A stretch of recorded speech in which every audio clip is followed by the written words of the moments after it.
Демаркация, делимитация, по моему мнению, я это говорил, как вы сказали, и 5 лет назад говорил, 3 года. Вот эти 300 километров, не получится ничего с таджиками, не пойдут они. Комиссия работает, возобновляется, все равно не пойдут. Как решить, скажите, пожалуйста, кто мне скажет, как мне решить проблему Воруха, вот Лелекский район? Кто скажет, как ограничить, как границы поставить, как с анклавом этим быть? Есть 3 предложения, насколько мне известно. Официальных 2 и 1 неофициально. Но мне кажется, все-таки там надо сделать вот эта зона. И второе, за стол переговоров все-таки посредником взять Казахстан и Узбекистан вместе. В России щекотливое положение.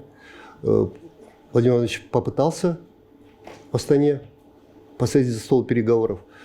Но, знаете, отношение такое, если президенты соседние республики, мы раньше называли братскими республиками, даже не здороваются, руки не подают. Это говорит о том, что Рахмот, наверное, все-таки нам ждать надо, к сожалению, весны.